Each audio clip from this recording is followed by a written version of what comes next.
السلام عليكم ورحمة الله وبركاته. الحمد لله رب العالمين والعاقبة للمتقين ولا عدوان إلا على الظالمين والصلاة والسلام على سيدنا محمد خاتم الأنبياء والمرسلين وسائر الصحابة والقرابة كلهم أجمعين. أعوذ بالله من الشيطان الرجيم. بسم الله الرحمن الرحيم. يا أيها الذين آمنوا ادخلوا في السلم كافة ولا تتبعوا خطوات الشيطان إنه لكم عدو مبين. സ്നേഹാദരവുകൾ നിറഞ്ഞ സത്യവിശ്വാസികളെ, സഹോദരി സഹോദരന്മാരെ, ഏവർക്കും എൻ്റെ ഹൃദ്യമായ ഈദുൽ ഫിത്ർ ആശംസകൾ. അല്ലാഹു നമ്മളിൽ നിന്ന് സ്വീകരിക്കുകയും അനുഗ്രഹിക്കുകയും ചെയ്യുമാറാകട്ടെ. പരിശുദ്ധമായ ഒരു മാസ കാലഘട്ടത്തിലെ വ്രതാനുഷ്ഠാനത്തിന്റെ കാലം കഴിഞ്ഞ് വിശ്വാസി സമൂഹം വളരെ മനോഹരമായ ഈദുൽ ഫിത്റിന് വേണ്ടി ഉറക്കമുണർന്ന് ഇന്ന് ഈ പ്രഭാതത്തിൽ ഇവിടെ സംഗമിക്കുമ്പോൾ നമ്മുടെ മനസ്സിന്റെ ഉള്ളിൽ എന്തെന്നില്ലാത്ത സന്തോഷവും സമാധാനവും തളം കെട്ടി നിൽക്കുന്ന ഒരു സാഹചര്യമാണ്. ഈ സമാധാനവും ഈ സന്തോഷവും എന്ന് പറയുന്നത് വിശ്വാസത്തിന്റെ ഭാഗമാണ്, ഈമാനിന്റെ ഭാഗമാണ്. നന്മകളിൽ നിന്ന് പൂത്തുലഞ്ഞതാണ്. വ്രതാനുഷ്ഠാനങ്ങളിൽ നിന്ന്, തറാവീഹുകളിൽ നിന്ന്, ദാനധർമ്മങ്ങളിൽ നിന്ന്, ഖുർആൻ പാരായണങ്ങളിൽ നിന്ന് നാം നേടിയെടുത്ത ഈ സമാധാന അന്തരീക്ഷത്തെ തകർക്കാതെ നിലനിർത്തേണ്ടത് നമ്മുടെ മേൽ അനിവാര്യമായ കാര്യമാണ്. പലപ്പോഴും ഒട്ടുമിക്ക റമദാനുകളും യുദ്ധകാലാടിസ്ഥാനത്തിൽ രക്തപങ്കിലമാകുമ്പോൾ ലോകത്തിന്റെ സമാധാനം ചോദ്യം ചെയ്യപ്പെട്ടുകൊണ്ടിരിക്കുന്ന ഈ പ്രത്യേകമായ സാഹചര്യത്തിൽ റമദാൻ എന്ന് പറയുന്നത് എപ്പോഴും ഒരു ഭീതിയുടെ കാലഘട്ടമായി ചിത്രീകരിക്കപ്പെടുന്ന ഒരു കാലഘട്ടത്തിൽ നാം വിളംബരം ചെയ്യുന്നത് അതിനെല്ലാം അപ്പുറത്ത് ആരെല്ലാം എവിടെയെല്ലാം യുദ്ധകാലാടിസ്ഥാനത്തിൽ രക്തച്ചൊരിച്ചിലുകൾ ഉണ്ടാക്കിയാലും വിശ്വാസി സമൂഹം നമ്മുടെ ഉള്ളിലെ സമാധാനവും സംയമനവും കാത്തു സൂക്ഷിക്കുമെന്ന് ലോകത്തോട് സ്നേഹത്തോടെ കാരുണ്യത്തോടെ ഈദുൽ ഫിത്ർ വിളംബരം ചെയ്യുമെന്നും പ്രഖ്യാപിച്ചുകൊണ്ടാണ് നാം ഇവിടെ സമ്മേളിക്കുന്നത്. ലോകത്തിന്റെ സമാധാനത്തിന്റെ മൂല്യമാണ് മുഹമ്മദ് നബി സല്ലല്ലാഹു അലൈഹി വസല്ലമ തങ്ങളുടെ പ്രവാചകത്വ പ്രബോധനങ്ങൾക്ക് പരിശുദ്ധമായ ഖുർആൻ നൽകിയ ഒരു ടാഗ് ലൈൻ, വമാ അർസൽനാക ഇല്ലാ റഹ്മത്തൻ ലിൽ ആലമീൻ. പ്രവാചകരെ, ലോകത്തിന് മുഴുവനും കാരുണ്യമായിട്ടില്ല നാം താങ്കളെ നിയോഗിച്ചിട്ടില്ല. അറബ് ജനത എന്നല്ല പറഞ്ഞത്, മക്കക്കാരെന്നല്ല പറഞ്ഞത്, ലോകത്തിന് മുഴുവനും. അതിൽ രാജ്യത്തിന്റെ അതിർത്തികൾ ബാധകമല്ല, ഭാഷ ബാധകമല്ല, ദേശങ്ങൾ ബാധകമല്ല, കുടുംബം ബാധകമല്ല, രക്തം ബാധകമല്ല, ഏത് തറവാട്ടിൽ പിറന്നു എന്നുള്ളത് ബാധകമല്ല. വമാ അർസൽനാക ഇല്ലാ റഹ്മത്തൻ ലിൽ ആലമീൻ. ലോകത്തിന് മുഴുവനും കാരുണ്യമായിട്ടല്ലാതെ നാം താങ്കളെ നിയോഗിച്ചിട്ടില്ല എന്ന് അല്ലാഹു സുബ്ഹാനഹു വ തആല മുഹമ്മദുർ റസൂലുള്ളാഹി സ്വല്ലല്ലാഹു അലൈഹി വസല്ലമ തങ്ങളുടെ റിസാലത്തിന് അടിക്കുറിപ്പ് കൊടുത്തിട്ടുണ്ടെങ്കിൽ ലോകത്തിന്റെ സമാധാനം, അതിൽ നാം സ്വാർത്ഥരല്ല എന്നുള്ളതാണ്. ഇന്ത്യക്കാരെന്നോ പാകിസ്ഥാനികളെന്നോ ബംഗ്ലാദേശികളെന്നോ അമേരിക്കയെന്നോ ചൈനയെന്നോ ഒരു വ്യത്യാസവും നമ്മളുടെ ഇടയിലില്ല. മനുഷ്യൻ എന്നാണ് പരിശുദ്ധമായ ഖുർആനിന്റെ ആദ്യത്തെ സംബോധന. മനുഷ്യൻ എന്നാണ്. അതെന്ത് പറയാനാണെങ്കിലും മനുഷ്യൻ എന്ന് തന്നെയാണ്. യാ അയ്യുഹന്നാസ്, അല്ലയോ മനുഷ്യരെ. സൂറത്തുൽ ഫാത്തിഹ കഴിഞ്ഞ് സൂറത്തുൽ ബഖറ പാരായണം ചെയ്തു തുടങ്ങുമ്പോൾ അല്ലാഹുവിന്റെ ആദ്യത്തെ വിളി വരുന്നു, യാ അയ്യുഹന്നാസ്, അല്ലയോ മനുഷ്യരെ. എന്തു പറയാനാണ്? നിങ്ങളുടെ റബ്ബിനെ നിങ്ങൾ ആരാധിക്കുവിൻ. സൂറത്തുൽ നിസാ ആരംഭിക്കുന്നത് നമുക്കറിയാം, യാ അയ്യുഹന്നാസ് ഇത്തഖൂ റബ്ബക്കുമുല്ലദീ ഖലഖക്കും മിൻ നഫ്സിൻ വാഹിദ.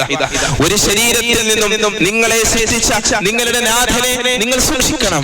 ഒരു ശരീരത്തിൽ നിന്ന് വഖലഖ മിൻഹാ സൗജഹാ, ആ ശരീരത്തിൽ നിന്ന് അതിന്റെ ഇണയെയും സൃഷ്ടിച്ചു. മനുഷ്യനെ മനുഷ്യനെന്ന തലത്തിൽ മാനവികതയുടെ വിലാസത്തിൽ ചേർത്ത് നിർത്തുന്ന ഘടകം നമ്മളുടെ എല്ലാവരുടെയും പിതാവും മാതാവും ഒന്നാണ് എന്ന ഘടകം. അവിടെ രാജ്യത്തിന്റെ അതിർത്തികൾ നമ്മളെ സ്പർശിക്കരുത്, ഭാഷ നമ്മളെ സ്പർശിക്കരുത്, ദേശങ്ങൾ നമ്മളെ സ്പർശിക്കരുത്, നിറങ്ങൾ നമ്മളെ സ്പർശിക്കരുത്. മനുഷ്യർ യാ അയ്യുഹന്നാസ് ഇന്നാ ഖലഖനാകും മിൻ ദക്കരിൻ വഉൻസാ വജഅൽനാകും ശുഊബൻ വഖബായില ലിതആറഫൂ. അല്ലയോ മനുഷ്യരെ, നാം നിങ്ങളെ സൃഷ്ടിച്ചിരിക്കുന്നു മിൻ ദക്കരിൻ വഉൻസാ, ഒരാണിൽ നിന്നും ഒരു പെണ്ണിൽ നിന്നും. വജഅൽനാകും ശുഊബൻ വഖബായില, നാം നിങ്ങളെ വ്യത്യസ്ത ഗോത്രങ്ങളാക്കി, വ്യത്യസ്ത ഗോത്രങ്ങളും കുടുംബങ്ങളും ശാഖകളുമാക്കി. കുറെ രാജ്യക്കാർ, കുറെ കുടുംബക്കാർ, കുറെ നിറങ്ങളിലുള്ള മനുഷ്യർ, കുറെ ഭാഷകളിലുള്ള ആളുകൾ. ലിതആറഫൂ, നിങ്ങൾ പരസ്പരം തിരിച്ചറിയുവാൻ വേണ്ടി. എത്രയത് ഇതാരെയാ സംബോധന ചെയ്തത്? മനുഷ്യനെയാണ്. അതുകൊണ്ട് വിശ്വാസികൾ ഉന്നം വെക്കേണ്ടത്, വിശ്വാസി സമൂഹം സംബോധന ചെയ്യുന്നത്, ഈദുൽ ഫിത്റിന്റെ സ്നേഹോഷ്മളമായ സന്ദേശം കൈമാറുന്നത് ലോകത്തുള്ള മുഴുവൻ മനുഷ്യരിലേക്കുമാണ് എന്ന് നാം ആലോചിക്കണം. ഒരു ഖിബിലയിലേക്ക് തിരിഞ്ഞു നിന്ന് നമസ്കരിക്കാൻ പഠിപ്പിക്കുന്നതിലൂടെ നമ്മൾക്കിടയിൽ രാജ്യത്തിന്റെ അതിർത്തികളില്ല എന്നുള്ളതാണ്. രാജ്യങ്ങളുടെ ഏകാധിപത്യത്തിന് വേണ്ടി യുദ്ധം ചെയ്യേണ്ടതില്ല എന്നതാണ്. ലോകത്തുള്ള എല്ലാ മനുഷ്യരും ഒരു ഖിബിലയിലേക്ക് തിരിഞ്ഞു നിന്ന് നമസ്കരിക്കണമെന്ന ഇസ്ലാമിന്റെ ശുദ്ധമായ പ്രഖ്യാപനം മാനവിക മൂല്യങ്ങൾ ഉയർത്തിപ്പിടിക്കുന്നതാണ് എന്നുള്ളതാണ്. അതിൽ അസ്വസ്ഥത സൃഷ്ടിക്കാൻ വരുന്നവരെ എത്ര അവധാനതയോടെയാണ്, എത്ര സംയമനത്തോടെയാണ് മുഹമ്മദ് റസൂലുള്ളാഹി സ്വല്ലല്ലാഹു അലൈഹി വസല്ലമ തങ്ങൾ അഭിമുഖീകരിച്ചത് എന്ന് നമുക്ക് കാണാൻ കഴിയും. പരിശുദ്ധമായ ഇസ്ലാമിന്റെ ഏറ്റവും മനോഹരമായ അഭിവാദ്യമാണ് അസ്സലാമു അലൈക്കും. അസ്സലാമു അലൈക്കും, നിങ്ങൾക്ക് സമാധാനമുണ്ടാകട്ടെ, നിങ്ങൾക്ക് സമാധാനമുണ്ടാകട്ടെ. റസൂലുള്ളാഹി സ്വല്ലല്ലാഹു അലൈഹി വസല്ലം ഇത് യാഥാർത്ഥ്യമാക്കി. കാണുന്നവർ പരസ്പരം അസ്സലാമു അലൈക്കും എന്ന് പറഞ്ഞപ്പോൾ ജൂതന്മാരിലെ ചില ആളുകൾ റസൂലുള്ളാഹി തങ്ങളോട് വന്നിട്ട് പറഞ്ഞു അസ്സലാമു അലൈക്കും എന്ന് പറഞ്ഞു. പെട്ടെന്ന് കേൾക്കുന്ന ആളുകൾക്ക് സലാം പറഞ്ഞതാണ് എന്ന് തോന്നും. പക്ഷേ അവർ അസ്സലാമു അലൈക്കും എന്നല്ല പറഞ്ഞത്, അസ്സലാമു അലൈക്കും എന്നാണ്. ആയിഷ റളിയല്ലാഹു അൻഹ തിളച്ചുകൊണ്ട് മറുപടി പറഞ്ഞു, നിങ്ങളുടെ മേൽ അലൈക്കുമുസ്സാമു വല്ലഅന, നിങ്ങളുടെ മേൽ മരണവും ശാപവും ഉണ്ടാകട്ടെ എന്ന് പറഞ്ഞു. റസൂലുള്ളാഹി സ്വല്ലല്ലാഹു അലൈഹി വസല്ലം മറുപടി പറഞ്ഞു, അല്ലാഹു എന്നെ ശപിക്കാൻ വേണ്ടി നിയോഗിച്ചിട്ടില്ല. യാ ആയിഷ ഇന്നല്ലാഹ റഫീഖുൻ യുഹിബ്ബുർ റിഫ്ഖ, അല്ലയോ ആയിഷ, അല്ലാഹു മയമുള്ളവനാണ്, അവൻ മയത്തെ ഇഷ്ടപ്പെടുന്നു എന്ന് പറഞ്ഞു. അങ്ങനെ പ്രതികരിക്കണ്ട എന്ന് പറഞ്ഞു. പരിശുദ്ധമായ ഇസ്ലാമിന്റെ സന്ദേശത്തെ, അഭിവാദ്യത്തെ അപകീർത്തിപ്പെടുത്താൻ അവർ ശ്രമിക്കുമ്പോൾ നമ്മൾ തിരിച്ച് ആ അപകീർത്തിപ്പെടുത്തുന്ന സ്വരം നമ്മുടെ ഭാഗത്ത് നിന്ന് ഉണ്ടായിക്കൂടാ. അത് ഇസ്ലാമിന്റെ സംസ്കാരമല്ല. അല്ലാഹുവിന്റെ റസൂൽ സല്ലല്ലാഹു അലൈഹി വസല്ലം തങ്ങൾ പഠിപ്പിക്കാം. പ്രിയമുള്ളവരെ, ഇസ്ലാമിക സമൂഹം ഈദുൽ ഫിത്റുമായി ബന്ധപ്പെട്ട് മനസ്സിലാക്കേണ്ട വിഷയം, നമ്മൾക്ക് അല്ലാഹു നമ്മുടെ ദർശനത്തിന്റെ അടിസ്ഥാനത്തിൽ വിഭാവനം ചെയ്തിരിക്കുന്ന ഈ സമാധാനം വിശ്വാസികൾ നമ്മുടെ ജീവിതത്തിൽ സ്വയത്തമാക്കി അത് പ്രസരിപ്പിക്കേണ്ട ബാധ്യത. നീതി എന്ന് പറഞ്ഞാൽ അത് എല്ലാവർക്കും ലഭിക്കേണ്ടതാണ്. അതിൽ ഇന്ന ജാതിക്കാരനെന്നോ ഇന്ന മതക്കാരനെന്നോ ഇല്ല. വലാ യജ്രിമന്നകും ശനആനു ഖൗമിൻ അലാ അല്ലാ തഅദിലു ഇഅദിലു. വലാ യജ്രിമന്നകും, നിങ്ങളെ പ്രേരിപ്പിക്കാതിരിക്കട്ടെ, ശനആനു ഖൗമിൻ, ഒരു ജനതയോടുള്ള ഈർഷ്യം, അലാ അല്ലാ തഅദിലു, നിങ്ങൾ നീതി കാണിക്കാതിരിക്കുന്നതിനെ, നിങ്ങളോടും നീതിയോടുകൂടി വർത്തിക്കണമെന്ന് പ്രിയപ്പെട്ട റസൂലുള്ളാഹി സ്വല്ലല്ലാഹു അലൈഹി വസല്ലം തങ്ങൾ. ഒരു കാര്യം നമ്മൾ മനസ്സിലാക്കണം, പ്രവാചകൻ സല്ലല്ലാഹു അലൈഹി വസല്ലം തങ്ങൾ മക്കയിലേക്ക് മദീനയിൽ നിന്ന് തിരിച്ച് കടന്നു വന്നുകൊണ്ട് അള്ളാഹുവിന്റെ പ്രവാചകൻ സല്ലല്ലാഹു അലൈഹി വസല്ലം തങ്ങൾ ഒരു പ്രഖ്യാപനം നടത്തുന്നുണ്ട്. തങ്ങളെ ഉപദ്രവിച്ചവർ, തങ്ങളെ സ്വന്തം പ്രദേശമായ മക്കയിൽ നിന്ന് പുറത്താക്കിയവരെല്ലാം തങ്ങളുടെ മുന്നിൽ വന്ന് നിൽക്കുമ്പോൾ നിങ്ങൾ പോയിക്കൊള്ളുക, നിങ്ങളെല്ലാം സർവസ്വതന്ത്രരാണ് എന്ന് മുഹമ്മദ് നബി സല്ലല്ലാഹു അലൈഹി വസല്ലം തങ്ങൾ പറഞ്ഞത് ഒരു യുദ്ധ വിരാമത്തിന്റെ പ്രഖ്യാപനമാണ്. നിങ്ങൾ ആരോ ആയിക്കോട്ടെ, ഇനി കലഹങ്ങൾ വേണ്ട എന്ന്, ഇനി അസ്വസ്ഥതകൾ വേണ്ട എന്ന് റസൂലുള്ളാഹി സ്വല്ലല്ലാഹു അലൈഹി വസല്ലം തങ്ങൾ പ്രഖ്യാപിച്ചുവെങ്കിൽ നാം മനസ്സിലാക്കേണ്ട വിഷയം, ഇസ്ലാം സമാധാനത്തിന് വേണ്ടി പല വിട്ടുവീഴ്ചകളും നൽകിയിട്ടുണ്ട് എന്നുള്ളതാണ്. അതുകൊണ്ടാണ് പ്രശസ്തരായ ചരിത്രകാരന്മാർ ഡോയൻബിയെ പോലെയുള്ള ആളുകൾ എഴുതിയത്, ഇസ്ലാം എന്ന് പറയുന്നത് വംശീയമായ മുൻവിധികൾ ഇല്ലാതാക്കുന്നതിൽ ഇസ്ലാം നേടിയ വിജയം ആധുനിക ലോകത്തിന്റെ ഏറ്റവും വലിയ നേട്ടങ്ങളിൽ ഒന്നാണ്. ഈ രംഗത്ത് ഇസ്ലാമിന് ചെയ്യാൻ കഴിയുന്നത് മറ്റൊരു വ്യവസ്ഥയ്ക്കും ഇന്ന് ലോകത്ത് അടിയന്തരമായ ആവശ്യം ഇസ്ലാമിന്റെ ഈ ഗുണമാണ് എന്ന് അദ്ദേഹം എഴുതുന്നുണ്ട്. പ്രിയമുള്ളവരെ, അതുകൊണ്ട് ലോകത്തിന്റെ സമാധാനം നാം ആഗ്രഹിക്കുമ്പോഴും ഇവിടെ നാം മനസ്സിലാക്കേണ്ട രണ്ടാമത്തെ ഒരു വിഷയമാണ് നമ്മുടെ ഉള്ളിലെ സമാധാനം. ലോകത്തിന്റെ സമാധാനത്തിന് വേണ്ടി നാം ഇന്ന് പ്രാർത്ഥിക്കുമ്പോൾ, നാം ഇന്ന് ഈദുൽ ഫിത്റിന് ചേർന്ന് നിൽക്കുമ്പോൾ ഞാനും നിങ്ങളും എത്രമാത്രം സമാധാനം അനുഭവിക്കുന്നുണ്ട് എന്ന്. നമ്മുടെ ഉള്ളിലെ പലതരം പ്രയാസങ്ങൾ, ബുദ്ധിമുട്ടുകൾ, ആശങ്കകൾ, ഏതെല്ലാം മേഖലകളിൽ എന്തെല്ലാം അസ്വസ്ഥതകളിലൂടെയും സങ്കീർണതകളിലൂടെയുമാണ് നമ്മുടെ മനസ്സുകൾ സഞ്ചരിച്ചു കൊണ്ടിരിക്കുന്നത് എന്നുള്ളതാണ്. സമ്പത്തുണ്ട്, വിദ്യാഭ്യാസമുണ്ട്, നല്ല അന്തരീക്ഷമുണ്ട്, എല്ലാമുണ്ട്. എന്നിട്ടും സമാധാനത്തിന്റെ ഗന്ധം ആസ്വദിക്കാൻ നമുക്ക് സാധിക്കുന്നുണ്ടോ എന്നുള്ളതും ഈ പെരുന്നാൾ ദിവസത്തിൽ നാം മനസ്സിലാക്കേണ്ട വിഷയമാണ്. അല്ലാഹുവിന്റെ പ്രഖ്യാപനമാണ്, യാ അയ്യുഹല്ലദീന ആമനു ദുഖുലൂ ഫിസ്സിൽമി കാഫ വലാ തത്തബിഉ ഖുതുവാതിശ് ശൈത്താൻ ഇന്നഹു ലകും അദുവ്വുൻ മുബീൻ. യാ അയ്യുഹല്ലദീന ആമനു, അല്ലയോ സത്യവിശ്വാസികളെ, ഉദ്ഖുലൂ ഫിസ്സിൽമി കാഫ, നിങ്ങൾ ഇസ്ലാമിലേക്ക്, സമാധാനത്തിലേക്ക് പൂർണ്ണമായി നിങ്ങൾ പ്രവേശിക്കുവിൻ. വലാ തത്തബിഉ ഖുതുവാതിശ് ശൈത്താൻ, നിങ്ങൾ ശൈത്താനിന്റെ ചുവട്ടടികളെ പിൻപറ്റരുത്. ഇന്നഹു ലകും അദുവ്വുൻ മുബീൻ, തീർച്ചയായും അവൻ നിങ്ങൾക്ക് വ്യക്തമായ ശത്രുവാകുന്നു. നമ്മൾക്ക് വിദ്യാഭ്യാസം ഉണ്ടെങ്കിലും സമ്പത്തുണ്ടെങ്കിലും പൈശാചികതയുടെ മാർഗത്തിലാണ് നമ്മൾ ഉള്ളത് എങ്കിൽ നമ്മുടെ മാർഗം വളരെ സുപ്രധാനമാണ്, നമ്മുടെ ദർശനം വളരെ സുപ്രധാനമാണ്. നമ്മൾ ഏത് ദർശനത്തിന്റെ ഭാഗമാകുന്നു എന്നുള്ളതാണ് നമ്മുടെ സമാധാനത്തിന്റെ സ്കെയിൽ എന്നുള്ളത്. ഈ സന്ദർഭത്തിൽ നമ്മൾ മനസ്സിലാക്കേണ്ട രണ്ടാമത്തെ വിഷയം അതാണ്. മൂന്നാമത്തെ കാര്യം നമ്മുടെ കുടുംബ ശൈഥല്യവും ഏകാന്തതയുമാണ്. കുടുംബങ്ങളിൽ പല നിലയ്ക്കുമുള്ള ശൈഥല്യങ്ങൾ, അസ്വസ്ഥതകൾ രൂപപ്പെടുന്ന ബന്ധങ്ങൾ, വൈവാഹിക ജീവിതങ്ങൾ തകർന്ന് തരിപ്പണമാകുന്നു നിമിഷങ്ങൾ കൊണ്ട്, വ്യാപകമായി. ഇന്നലെ വിവാഹം ചെയ്തവൻ അടുത്ത ദിവസം ചെയ്ത രണ്ടുപേർ അടുത്ത ദിവസം വിവാഹമോചിതരാകുന്നു. അല്ലെങ്കിൽ ആഴ്ചകൾക്കുള്ളിൽ, മാസങ്ങൾക്കുള്ളിൽ കുടുംബങ്ങളിൽ സമാധാനത്തിന്റെ അന്തരീക്ഷം നിലനിൽക്കാത്ത സാഹചര്യം, അതിൽ യാതൊരു നിലയ്ക്കുമുള്ള വിട്ടുവീഴ്ച ചെയ്യാൻ കഴിയാത്തൊരു മനോവികാരം, എല്ലാവരും അവരവരുടെ കാര്യങ്ങളാണ് വലുത് എന്ന രൂപത്തിൽ സ്വാർത്ഥതയുടെ ഒരു ലോകം സൃഷ്ടിക്കപ്പെട്ടത് കൊണ്ട് കുടുംബത്തിൽ അസ്വസ്ഥതകൾ വ്യാപിച്ചുകൊണ്ടിരിക്കുന്നു. പരിശുദ്ധമായ ഖുർആൻ കുടുംബത്തിന്റെ വിവാഹ ജീവിതത്തിന്റെ അടിസ്ഥാന ലക്ഷ്യം പറഞ്ഞപ്പോൾ പറഞ്ഞു, വമിൻ ആയാതിഹി അൻ ഖലഖ ലക്കും മിൻ അൻഫുസികും അസ്വാജൻ ലിതസ്കുനൂ ഇലൈഹാ വജഅല ബൈനകും മവദ്ദതൻ വറഹ്മ. അല്ലാഹുവിന്റെ ദൃഷ്ടാന്തങ്ങളിൽ പെട്ടതത്രേ നിങ്ങളിൽ നിന്ന് അല്ലാഹു നിങ്ങൾക്ക് ഇണകളെ സമ്മാനിച്ചു തന്നു എന്ന് പറഞ്ഞത്. നിങ്ങളുടെ ഇടയിൽ പരസ്പരം സ്നേഹവും കാരുണ്യവും അല്ലാഹു സ്ഥാപിച്ചു എന്ന് പറയുന്നത്. ആ സ്നേഹവും കാരുണ്യവും നമ്മുടെ കുടുംബങ്ങളിൽ നിന്ന് നമുക്ക് ആർജിച്ചെടുക്കാൻ സാധിക്കേണ്ടതുണ്ട്. നാലാമത്തെ വിഷയം, ഇന്ന് സമൂഹത്തിൽ, ഇസ്ലാമിക സമൂഹം നേരിട്ടുകൊണ്ടിരിക്കുന്ന ഒരു പ്രശ്നമാണ് അതിഭൗതികവാദം. ഭൗതിക സുഖാഡംബരങ്ങളോടുള്ള അമിതമായ അത്യാഗ്രഹവും ആർഭാട ജീവിതങ്ങളോടുള്ള മനുഷ്യന്റെ ഭ്രമവും കാരണം ഒരുപക്ഷെ നമ്മൾ യുദ്ധങ്ങളെ നിരൂപണം നടത്തുമ്പോൾ പലപ്പോഴും സിറിയയുടെ ചരിത്രം നമ്മൾ പരിശോധിച്ചു നോക്കിക്കഴിഞ്ഞാൽ ഒരു കാലഘട്ടത്തിൽ എല്ലാ നിലയ്ക്കും സമ്പൽ സമൃദ്ധമായി ജീവിച്ച മനുഷ്യരായിരുന്നു സിറിയൻ ജനത.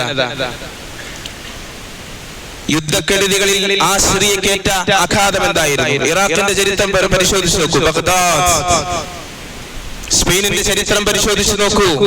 അങ്ങനെ നമ്മൾ നോക്കിക്കഴിഞ്ഞാൽ ഇസ്ലാമിക സമൂഹം അള്ളാഹു നൽകിയ അനുഗ്രഹങ്ങൾക്ക് നന്ദി രേഖപ്പെടുത്താതെ ഈ വഴിയിൽ നിന്ന് അകന്നു മാറിയപ്പോൾ അള്ളാഹുവിന്റെ പരീക്ഷണങ്ങൾ ആ നിലയ്ക്ക് കൂടെ വന്നു എന്ന് നമ്മൾ പഠിക്കണം. അത് ഇറാനിന്റെയും ഇറാഖിന്റെയും പിന്നെ മക്കയുടെയും മദീനയിലെയും ആളുകൾക്ക് മാത്രമല്ല, ഇന്ത്യയിലെ മുസ്ലിമീങ്ങൾക്ക് പോലും ബാധകമാണ് എന്നുള്ളതാണ്. ഇന്ന് ഏറ്റവും കൂടുതൽ ആഡംബര വിവാഹങ്ങൾ നടക്കുന്നതിൽ ആരാണ് മുൻപന്തിയിൽ? ഇസ്ലാമിക സമൂഹമാണ് എന്ന് കാണാൻ കഴിയും.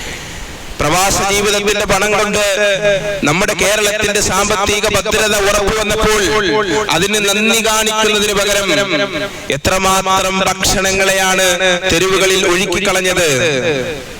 സമാധാനം പറയേണ്ട അള്ളാഹുവിന്റെ മുന്നിൽ റസൂലുള്ളാഹി സ്വല്ലല്ലാഹു അലൈഹി വസല്ലം തങ്ങൾ പറഞ്ഞൊരു വാക്കുണ്ട്, ലൽ ഫഖറ അഖ്ശാ അലൈക്കും, ഈ ഉമ്മത്ത് ദാരിദ്ര്യം വന്ന് നശിച്ചു പോകുമെന്ന് ഞാൻ പേടിക്കുന്നില്ല. കഴിക്കാൻ റൊട്ടിയില്ലാതെ, മാംസാഹാരമില്ലാതെ, മത്സ്യവിഭവങ്ങളില്ലാതെ, പച്ചക്കറികളില്ലാതെ ഈ സമൂഹം തകർന്ന് തരിപ്പണമാകുമെന്ന് എനിക്ക് ഒരു ബേജാറുമില്ല. വലാകിൻ അഖ്ശാ അലൈക്കും, പിന്നെ ഞാൻ പേടിക്കുന്നത് എന്തെന്നറിയോ? അൻ തുബ്സത ലക്കും ദുനിയ കമാ ബുസിതത് മൻ കാന ഖബലക്കും, നിങ്ങൾക്ക് ഭൗതിക ജീവിതം വിശാലമാക്കപ്പെടുന്നു എപ്രകാരം മുൻഗാമികൾക്ക് വിശാലമാക്കപ്പെട്ടതുപോലെ നിങ്ങൾ അതിന്റെ അനുഗ്രഹങ്ങളെ തിരിച്ചറിയുകയല്ല ചെയ്യുന്നത്. നിങ്ങൾ മത്സരിക്കാൻ തുടങ്ങും, അത്യാഗ്രഹികളാകാൻ തുടങ്ങും, ആഡംബരങ്ങളുടെ പുറകെ പോകാൻ തുടങ്ങും. അത് നിങ്ങളുടെ ജീവിതത്തിന്റെ നാശം കുറിക്കുമെന്ന് പ്രിയപ്പെട്ട നബി മുഹമ്മദ് മുസ്തഫ സല്ലല്ലാഹു അലൈഹി വസല്ലം തങ്ങൾ 1400 വർഷങ്ങൾക്ക് മുമ്പ് പറഞ്ഞിട്ടുണ്ടെങ്കിൽ ഇന്ന് നാം കാണുന്ന ലോക യാഥാർത്ഥ്യങ്ങൾ നമ്മുടെ മുന്നിൽ പറഞ്ഞു തരുന്നതും ഇത് തന്നെയാണ്. പ്രിയമുള്ള മുഅ്മിനീങ്ങളെ, സഹോദരങ്ങളെ, ഉണരണം, ചിന്തിക്കാൻ തയ്യാറാകണം. അല്ലാഹു നമുക്ക് നൽകിയ അനുഗ്രഹങ്ങളിൽ നാം നന്ദിയുള്ള ദാസന്മാരാകണം. ആഡംബരങ്ങളും അത്യാഡംബരങ്ങളും നാം ഉപേക്ഷിക്കണം. പടച്ചവന് നന്ദിയുള്ള ദാസന്മാരായി ജീവിക്കാൻ നമുക്ക് എല്ലാവർക്കും കഴിയേണ്ടതുണ്ട്. അതുപോലെ 5ാമത്തെ കാര്യമാണ്, വിദ്വേഷത്തിന്റെ ഒരു രാഷ്ട്രീയ അന്തരീക്ഷത്തിൽ നാം ജീവിക്കുമ്പോൾ നമ്മുടെ വാക്കുകളും പ്രവർത്തികളും പ്രത്യേകമായ രൂപത്തിൽ നാം ശ്രദ്ധിക്കേണ്ടതുണ്ട് എന്നുള്ളതാണ്. ആ വിദ്വേഷത്തിന്റെ രാഷ്ട്രീയത്തെ വളർത്തുവാൻ വേണ്ടി മരുന്ന് ആയി മാറരുത് നമ്മുടെ വാക്കുകളും പ്രവർത്തികളും എന്നുള്ളതാണ്. പരിശുദ്ധമായ ഖുർആൻ അന്ന് നിലനിന്നിരുന്ന ഏത് വിദ്വേഷ രാഷ്ട്രീയത്തെയും കൈകാര്യം ചെയ്തത് ഡയലോഗിലൂടെയാണ്, ചോദ്യങ്ങളിലൂടെയാണ്. പറയൂ, നിങ്ങൾ പറയൂ, ഞാൻ ചോദിക്കുന്നു. ഇതാണ് എത്ര കാണാം. താങ്കൾ പറയുക, താങ്കൾ ഒന്ന് ചോദിച്ചു നോക്കുക. ഡയലോഗാണ്, ചർച്ചകളാണ്.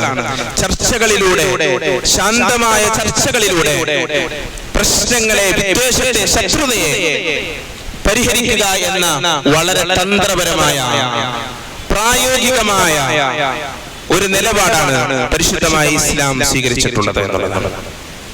അതുപോലെ 6ാമതായി നാം മനസ്സിലാക്കേണ്ടത് ഈ ഉമ്മത്തിന്റെ ഐക്യമാണ്. വളരെ സുപ്രധാനമായ വിഷയം ഈ ഉമ്മത്തിന്റെ ഐക്യം.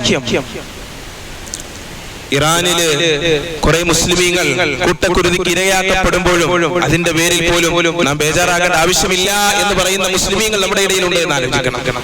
ഇല്ല, ലോകത്ത് എവിടെ ഏതൊരു മനുഷ്യന്റെ രക്തവും അന്യായമായി അപഹരിക്കപ്പെട്ടാലും അതിന്റെ പേരിൽ നമ്മുടെ മനസ്സ് വേദനിക്കും. അതോടൊപ്പം നമ്മുടെ മുസ്ലിമീങ്ങളായ സഹോദരങ്ങളുടെ ഒരു തുള്ളി ചോര എവിടെ വീണാലും, അതേത് ഭൂമിയിൽ വീണാലും, അതല്ലേ അല്ലാഹുവിന്റെ റസൂൽ സല്ലല്ലാഹു അലൈഹി വസല്ലം തങ്ങൾ. ഇത് പറയാനല്ലെങ്കിൽ പിന്നെ എന്തിനായിരുന്നു റിസാലത്ത്? പിന്നെ എന്തിനായിരുന്നു വേദഗ്രന്ഥങ്ങൾ? പിന്നെ എന്തിനാണ് പ്രവാചകന്മാർ? ഞാൻ ആദ്യത്തിലേക്ക് വരുന്നു. വമാ അർസൽനാക ഇല്ലാ റഹ്മത്തൽ ലിൽ ആലമീൻ. പ്രവാചകരെ, നാം താങ്കളെ നിയോഗിച്ചിരിക്കുന്നത് ലോകത്തിന് മുഴുവനും കാരുണ്യമായിട്ടാണ്. അല്ലാഹു സുബ്ഹാനഹു വ തആല ആ കാരുണ്യവും സ്നേഹവും നിലനിർത്താൻ പടച്ചവൻ തൗഫീഖ് നൽകി അനുഗ്രഹിക്കുമാറാകട്ടെ. വിശാലമായ കാഴ്ചപ്പാടോടുകൂടി ലോകത്തെ കാണുവാൻ, ഇസ്ലാമിക സമൂഹത്തെ കാണുവാൻ, മനുഷ്യരെ കാണുവാൻ, രാജ്യങ്ങളെ കാണുവാൻ അല്ലാഹു നമുക്ക് തൗഫീഖ് നൽകി അനുഗ്രഹിക്കുമാറാകട്ടെ. റബ്ബി ഇശ്റഹ് ലി സദ്രി വയസ്സിർ ലി അംരി. സയ്യിദുനാ മൂസാ നബി അലൈഹിസ്സലാം അല്ലാഹുവിനോട് ആവശ്യപ്പെട്ടത്, റബ്ബി ഇശ്റഹ് ലി സദ്രി, എൻ്റെ റബ്ബേ, എൻ്റെ ഹൃദയം, എൻ്റെ നെഞ്ചകം എനിക്ക് നീ വിശാലമാക്കി തരണമേ. റബ്ബി ഇശ്റഹ് ലി നമ്മുടെ ഹൃദയങ്ങൾ വിശാലമാകണം. സങ്കീർണമായ കുടുസായ ചിന്താഗതികളിൽ നിന്ന് നാം മോചിതരാകണം. ആമിർ റളിയല്ലാഹു തആല അൻഹു റുസ്തമിന്റെ ദർബാറിലേക്ക് കടന്നു ചെന്നുകൊണ്ട് പറഞ്ഞു, അല്ലാഹു ഇബ്തഅസനാ, അല്ലാഹു നമ്മളെ നിയോഗിച്ചു, ലിനുഖ്രിജ അൻ ഇബാദത്തിൽ ഇബാദി ഇലാ ഇബാദത്തില്ലാഹി വഹ്ദഹ്, സൃഷ്ടികളെ പൂജിക്കുന്ന സങ്കീർണതയിൽ നിന്ന് സൃഷ്ടാവായ അല്ലാഹുവിനെ ആരാധിക്കുന്നതിലേക്ക്. വമിൻ സഅതി ദുനിയ വമിൻ ദീഖി ദുനിയ ഇലാ സഅതിഹാ, ഭൗതിക ജീവിതത്തിന്റെ സങ്കീർണതകളിൽ നിന്ന് അതിന്റെ വിശാലതയിലേക്ക്, ആ വിശാലതയിലേക്ക് നാം കടന്നു വരേണ്ടതുണ്ട് എന്നുള്ളതാണ്. അല്ലാഹു അനുഗ്രഹിക്കുമാറാകട്ടെ, നമ്മുടെ ജീവിതങ്ങളെ സന്തോഷകരമാക്കുമാറാകട്ടെ, സമാധാനപൂർണ്ണമാക്കുമാറാകട്ടെ. ഈദുൽ ഫിത്റിന്റെ ഈ സുദിനത്തിൽ നമ്മുടെ ഉള്ളിൽ നിലനിൽക്കുന്ന ഈ സന്തോഷവും സമാധാനവും അല്ലാഹു സുബ്ഹാനഹു തആല ലോകത്തിന്റെ സമാധാനമായി, സന്തോഷമായി, കാരുണ്യമായി, സ്നേഹമായി അല്ലാഹു സ്വീകരിക്കുമാറാകട്ടെ. പരിശുദ്ധമായ റമദാൻ നമ്മളിൽ നിന്ന് പടിയിറങ്ങുമ്പോൾ ഉറച്ച ഒരു ദൃഢനിശ്ചയം നമുക്ക് വേണം. ഈ റമദാൻ നമ്മുടെ ജീവിതമായി മാറട്ടെ. റമദാനിന്റെ പകലുകൾ വരും ദിവസങ്ങളിലെ പകലുകളാകട്ടെ, റമദാനിന്റെ രാത്രികൾ വരും ദിവസത്തെ രാത്രികളായി മാറട്ടെ. ഇസ്തിഖാമത്ത്, നന്മകളിൽ അടിയുറച്ചു നിൽക്കുക എന്ന് പറയുന്നത് വളരെ സുപ്രധാനമായ വിഷയമാണ്. അല്ലാഹു സുബ്ഹാനഹു തആല ഇഖ്ലാസോടെ, ഇസ്തിഖാമത്തോടെ പരിശുദ്ധമായ ഇസ്ലാമിന്റെ വഴിയിൽ, ഈമാനിന്റെ വഴിയിൽ അടിയുറച്ചു ജീവിക്കുന്ന സജ്ജനങ്ങളിൽ പടച്ചവൻ നമ്മളെ എല്ലാവരെയും ഉൾപ്പെടുത്തി അനുഗ്രഹിക്കുമാറാകട്ടെ. നമ്മൾ ഇന്ന് രോഗം കൊണ്ട് പ്രയാസപ്പെടുന്ന ഒരുപാട് സഹോദരങ്ങൾ, സഹോദരിമാർ, മാതാപിതാക്കൾ, ബന്ധുമിത്രാദികൾ, കൂട്ടുകുടുംബാദികൾ, കുഞ്ഞുങ്ങൾ, അല്ലാഹു എല്ലാവർക്കും ഈ റമദാനിന്റെ ബറക്കത്ത് കൊണ്ട്, ഈ ഈദുൽ ഫിത്റിന്റെ ബറക്കത്ത് കൊണ്ട് അവരുടെ രോഗങ്ങൾക്ക് ആജിലായ കാമിലായ ശിഫാ നസീബാക്കുമാറാകട്ടെ. മരണപ്പെട്ടുപോയ നമ്മുടെ മാതാപിതാക്കൾ, ബന്ധുമിത്രാദികൾ, ഉസ്താദന്മാർ, നമുക്ക് വേണ്ടപ്പെട്ടവർ, അല്ലാഹു അവരുടെ എല്ലാവരുടെയും പരലോക ജീവിതം വെളിച്ചത്തിലാക്കി കൊടുക്കുമാറാകട്ടെ. മഗ്ഫിറത്തും മർഹമത്തും പ്രദാനം ചെയ്ത് അനുഗ്രഹിക്കുമാറാകട്ടെ. നമ്മളെയും അവരെയും നാളെ ജന്നത്തുൽ ഫിർദൗസിൽ സയ്യിദുനാ റസൂലുള്ളാഹി സ്വല്ലല്ലാഹു അലൈഹി വസല്ലമയുടെ തിരുസന്നിധിയിൽ ഒത്തുചേർക്കുമാറാകട്ടെ.